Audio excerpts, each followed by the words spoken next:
Hello, जय हिंद दोस्तों। मैं शुभम आपका स्वागत करता हूं आपके अपने इस यूट्यूब चैनल शुभम ई क्लासेस में। और हमारा आर्मी स्पेशल बैच 2021 स्टार्ट हो चुका है।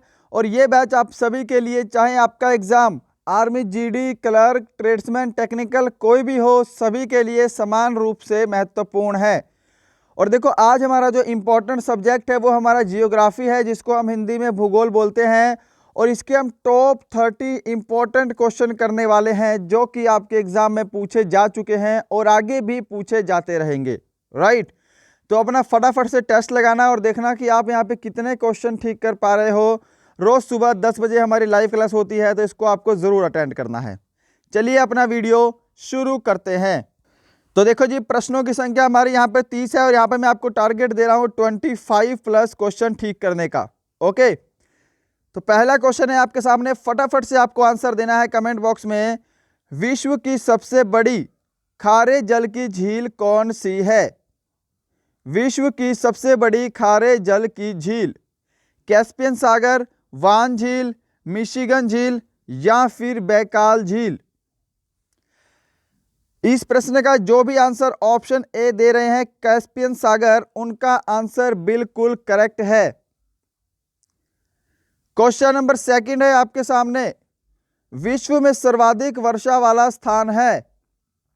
बहुत ही ज्यादा इंपॉर्टेंट क्वेश्चन, विश्व में सर्वाधिक वर्षा वाला स्थान कौन सा है? इसका राइट आंसर होगा ऑप्शन ए मासिन राम, जो कि भारत में पड़ता है, मेघालय में। राइट, चलो क्वेश्चन नंबर थर्ड आपके सामने, निम्नलिखित में से कौन सी विश्व की सर्वाधिक गहरी झील है? विश्व की सर्वाधिक गहरी झील कौन सी है? ऑप्शन आपके सामने है, मिशिगन झील, बैकाल झील, टिटिकाका झील या फिर विक्टोरिया झील। बिल्कुल सही जवाब, जो भी ऑप्शन बी दे रहे हैं बैकाल झील, उनका उत्तर बिल्कुल सही है। अपने आंसर मैच करते जाइएगा। आज हमारा टेस्ट लग रहा है यहाँ पे क्वेश्चन नंबर 4। और देखो, ये क्वेश्चन मोस्ट इंपॉर्टेंट है। सुएज नहर कब बनकर तैयार हुई? सुएज नहर आपको पता होगा भूमध्य सागर और लाल सागर को जोड़ती है। यह कब बनकर तैयार हुई? बहुत इंपॉर्टेंट क्वेश्चन है। सही जवाब रहेगा इसका ऑप्शन सी 1869 में, 1869 ईस्वी।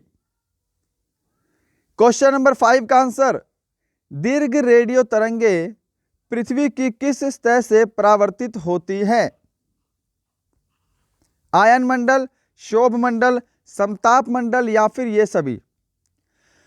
तो देखिएगा, जितनी भी रेडियो तरंगे हैं या फिर संचार तरंगे हैं, वो सभी की सभी आयन मंडल से ही परावर्तित होती है। ऑप्शन ए हमारा इस प्रश्न का बिल्कुल सही उत्तर होगा। क्वेश्चन नंबर 6 का आंसर दीजिएगा फटाफट से। विश्व का सबसे ऊंचा जलप्रपात किस देश में स्थित है? कनाडा, नॉर्वे, वेनेजुएला या फिर इंग्लैंड। और देखिए, विश्व का सबसे ऊंचा जलप्रपात कौन सा है, इसके ऊपर भी मैंने आगे इसी वीडियो में क्वेश्चन प्रिपेयर किया है, तो उसका आंसर मैं अभी नहीं दे सकता, आगे आपके लिए वो क्वेश्चन है। ओके, तो देखो, विश्व का सबसे ऊंचा जलप्रपात जो है वो वेनेजुएला में स्थित है। ऑप्शन सी बिल्कुल करेक्ट आंसर होगा। क्वेश्चन नंबर 7, विश्व का सबसे ऊंचा पर्वत शिखर कहां स्थित है? तो देखिएगा, यदि आपको यह पता है कि विश्व का सबसे ऊंचा पर्वत शिखर कौन सा है, तो आप इसका आंसर दोगे बहुत ही इजी तरीके से। तो इसका राइट आंसर होगा option B, Nepal. Question number 8 है, सौरमंडल की खोज किसने की थी? ऑप्शन है कोपरनिकस, आर्यभट्ट, कार्ल रिटर या फिर केपलर। बिल्कुल सही जवाब, जो भी ऑप्शन ए दे रहे हैं उनका उत्तर बिल्कुल सही है। सौरमंडल की खोज कोपरनिकस ने की थी। चलो क्वेश्चन नंबर 9 है, निम्नलिखित में से किस ग्रह को पृथ्वी की बहन कहा जाता है? मोस्ट इंपॉर्टेंट क्वेश्चन है जी, जल्दी से आपको आंसर देना है। शनि, शुक्र, चंद्रमा या फिर मंगल। पृथ्वी की बहन किस ग्रह को बोलते हैं? तो बोलते हैं शुक्र ग्रह को। आंसर मैच करो, क्या आपने आंसर सही दिया है? ऑप्शन बी शुक्र। क्वेश्चन नंबर 10, विश्व की सबसे मीठे जल की झील कौन सी है? विश्व की सबसे मीठे जल की झील, ऑप्शन आपके सामने है, जल्दी से आंसर दीजिएगा। यदि आपको थोड़ा समय चाहिए तो वीडियो को रोक सकते हैं। करेक्ट आंसर ऑप्शन ए, जो भी दे रहे हैं उनका आंसर बिल्कुल सही है, सुपीरियर झील। क्वेश्चन नंबर 11, और देखो ये वाला क्वेश्चन मोस्ट इंपॉर्टेंट है जी। एक देशांतर को पार करने में दो स्थानों के स्थानीय समय के बीच कितना अंतर होता है? राइट, जैसे मान लो ये हमारी पृथ्वी है, ओके, और आपको पता है अक्षांश रेखा है तो इस तरह से होती है ना। ये सभी सभी क्या है? ये हैं अक्षांश रेखाएं। और मैं बात कर रहा हूं यहां पे देशांतर रेखा की, तो देशांतर रेखा जो है वो आपकी ऐसे होती है,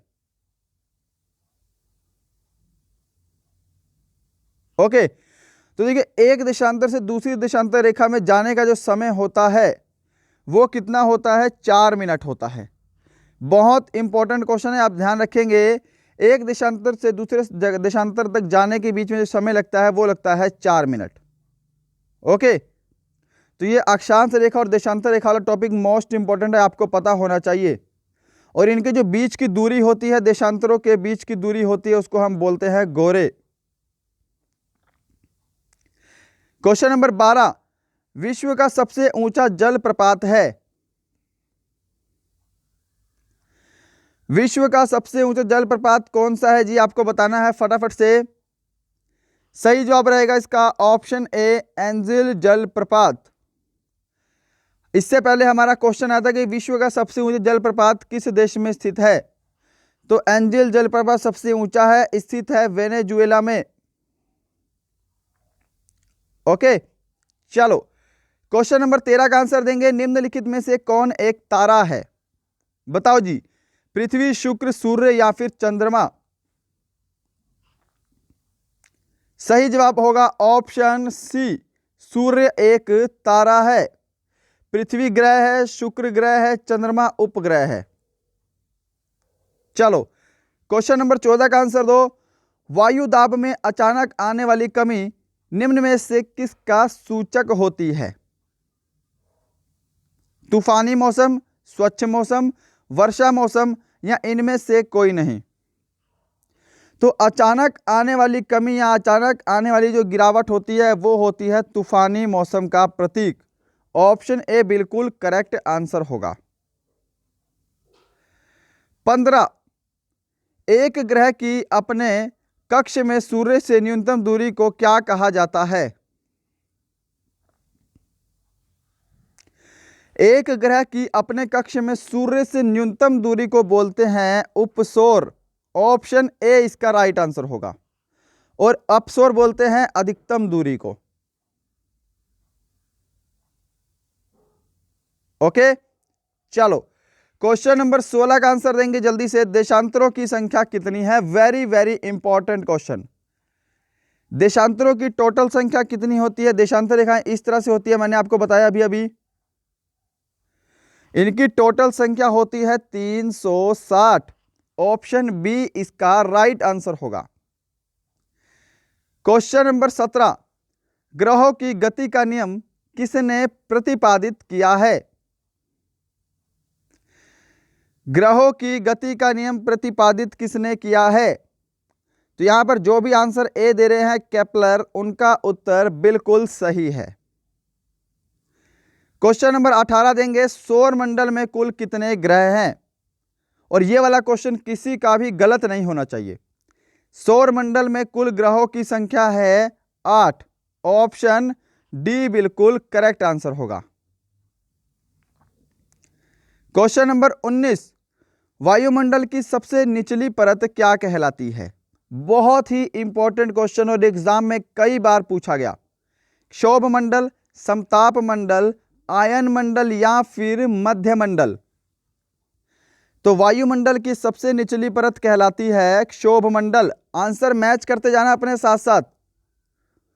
क्वेश्चन नंबर 20 है, दो ग्रह जिनके उपग्रह नहीं हैं। तो देखो, सूर्य के जो सबसे नजदीक पहले दो ग्रह हैं उनके उपग्रह नहीं हैं। सूर्य के सबसे नजदीक ग्रह है एक बुध और दूसरा सबसे नजदीक ग्रह है शुक्र।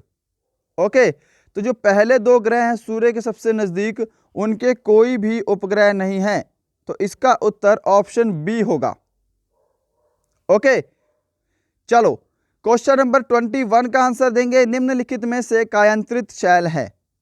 कायांतरित शैल कौन सी है, इसका आंसर आपको देना है। और यदि आपने अभी तक हमारा यह वीडियो लाइक नहीं किया तो सबसे पहले वीडियो को लाइक कीजिएगा। यदि आपका कोई फ्रेंड आर्मी की तैयारी कर रहा है तो उसको हमारा ये चैनल जरूर शेयर करेंगे, राइट। और देखो, आप इसका पीडीएफ डाउनलोड कर सकते हो। डिस्क्रिप्शन में आपको टेलीग्राम का लिंक मिलेगा, वहां जाके टेलीग्राम से इस वीडियो का बिल्कुल फ्री में पीडीएफ डाउनलोड कर सकते हो। आंसर देंगे 21 क्वेश्चन का, कायांतरित शैल कौन सी है, तो संगमरमर इसका बिल्कुल सही उत्तर होगा। क्वेश्चन नंबर 22, निम्नलिखित में से किस देश को हजार झीलों की भूमि कहा जाता है। दीजिएगा answer, Finland, Germany, England, Thailand या फिर भारत।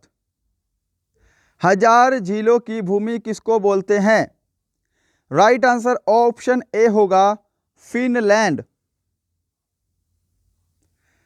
क्वेश्चन नंबर 23, वायुमंडल में सर्वाधिक कौन सी गैस मिलती है? नाइट्रोजन, हाइड्रोजन, ऑक्सीजन या इनमें से कोई नहीं। सही जवाब ऑप्शन ए होगा इसका, नाइट्रोजन। क्वेश्चन नंबर 24, ग्रीनविच किस देश में है? ग्रीनविच आप सभी को पता है, किस देश में है आपको यह बताना है। सही जवाब होगा इसका option A, UK. Greenwich UK में है। और देखो, ग्रीनविच रेखा जो है ये भारत के इलाहाबाद के नैनी से होकर गुजरती है, यह भी आपको पता होना चाहिए। चलो क्वेश्चन नंबर 25, किस ग्रह में चंद्रमा की तरह कलाएं होती हैं? ऑप्शन आपके सामने सारे स्क्रीन पर हैं। किस ग्रह में चंद्रमा की तरह कलाएं होती हैं? सही जवाब जिन्होंने भी ऑप्शन बी दिया है शनि, उनका उत्तर बिल्कुल करेक्ट है। क्वेश्चन नंबर 26 है, कौन सा ग्रह सूर्य के सबसे निकट है? और अभी मैं आपको बता के हटा हूं कि सूर्य के जो सबसे निकट दो ग्रह हैं उनके उपग्रह नहीं हैं। सबसे निकट ग्रह है बुध पहले नंबर पे, फिर हमारा आएगा आंसर शुक्र दूसरे नंबर पे, राइट। और देखो, बुध जो है अपनी एक परिक्रमा सूर्य के चारों ओर 88 दिन में पूरी करता है।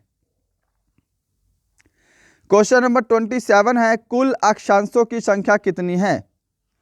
अक्षांश रेखाओं की कुल संख्या कितनी है? तो इसका बिल्कुल सही जवाब होगा ऑप्शन डी, 180। यदि आपको बोल दे कि भूमध्य रेखा के साथ अक्षांशों की संख्या, फिर 181 होगा। सही है। चलो क्वेश्चन नंबर 28 है, सौर मंडल का जन्मदाता किसे कहा जाता है? पृथ्वी, शुक्र, शनि या फिर सूर्य। सौर मंडल का जन्मदाता किसे बोलते हैं? सही जवाब जो भी ऑप्शन बी आंसर, सॉरी, जो भी ऑप्शन डी आंसर दे रहा है सूर्य, उनका उत्तर बिल्कुल सही है। सौर मंडल का जन्मदाता सूर्य को बोला जाता है। क्वेश्चन नंबर 29 का आंसर देंगे, जूट उत्पादन में प्रमुख देश कौन सा है? प्रमुख प्रदेश कौन सा है? पश्चिम बंगाल, तमिलनाडु, केरल या ओडिशा। सही जवाब ऑप्शन ए होगा, पश्चिम बंगाल। और क्वेश्चन नंबर 30 है आज का लास्ट क्वेश्चन, कर्क रेखा भारत के कितने राज्यों से होकर गुजरती है? 5, 6, 7, 8। कर्क रेखा भारत के कितने राज्यों से होकर गुजरती है? तो सही जवाब ऑप्शन डी रहेगा इसका, 8 राज्यों से होकर गुजरती है। ओके, तो गाइस ये थे आपके 30 क्वेश्चन। और आप सभी को बताना चाहूंगा कि आर्मी स्पेशल बैच 2021 में हमने परसेंटेज, ओके, परसेंटेज वाला चैप्टर, रेशो एंड प्रोपोर्शनल और इसके साथ हमारा एवरेज, ये तीनों चैप्टर हमने बिल्कुल कंप्लीट कर लिए हैं। यदि किसी ने नहीं देखे, किसी की तैयारी रह रही है, तो वो इन चैप्टर को जाकर जरूर देखिएगा, राइट। और हर संडे हमारा मॉडल पेपर होता है तो वो भी आया करेगा। और हर रोज जो है 2 दिन मैथ पढ़ाऊंगा, बाकी दिन जीके साइंस, राइट। तो गाइस यही था आज का टॉपिक। मैं उम्मीद करूंगा आपको आज का सेशन बहुत पसंद आया होगा। अपना स्कोर कमेंट बॉक्स में जरूर लिखिएगा कि आपका स्कोर कितना है। और अभी तक लाइक नहीं किया इस वीडियो को तो लाइक कीजिएगा, शेयर कीजिएगा और सब्सक्राइब कीजिएगा हमारे इस यूट्यूब चैनल को। मिलते हैं नेक्स्ट वीडियो में, तब तक के लिए जय हिंद, जय भारत।